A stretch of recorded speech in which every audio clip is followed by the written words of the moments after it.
નમસ્કાર દર્શક મિત્રો, હું છું બાબા સૈદ. વિજાપુરની ખબરમાં આપનું સ્વાગત છે.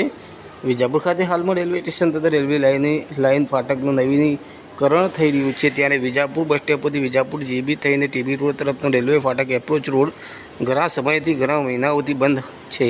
રેલવે ક્રોસિંગ હતું ત્યારે રેલવે અંડરપાસ બનીને તૈયાર થઈ ગયું છે. ત્યારે ચોમાસાની સિઝન હાલ કહી શકાય કે પૂરી થવાના આરે છે, પરંતુ કેટલા દિવસ પહેલાં વરસાદ પડ્યો હતો, જે વરસાદનું પાણી આ અંડરપાસમાં ભરાયું હતું, જેના કારણે અહીંયા વરસાદી પાણીનો નિકાલ ન થતાં અહીંયા કહી શકાય કે હાલ તો ટ્રાન્સપોર્ટ 4 વ્હીલર 3 વ્હીલર જેવા 2 વ્હીલર જેવા વાહનો અવર જવર સદંતર બંધ જ છે.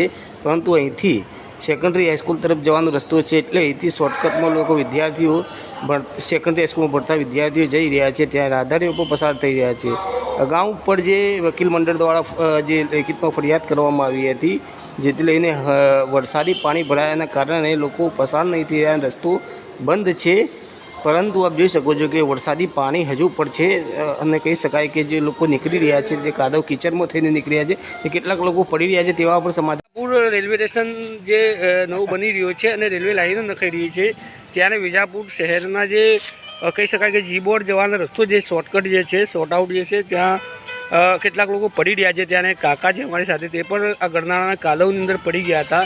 કેવી રીતે પડી ગયા હતા કાકા? હેડતા એટલે ઘરના પર વાગ્યું તો નહીં તમને? ના, નહીં વાગ્યું, ખાલી પડી ગયા હતા. આવા ઘણા લોકો પડી ગયા છે ને, પડી જાય છે ને, એવું કેવું થાય છે બધા પછી. હા.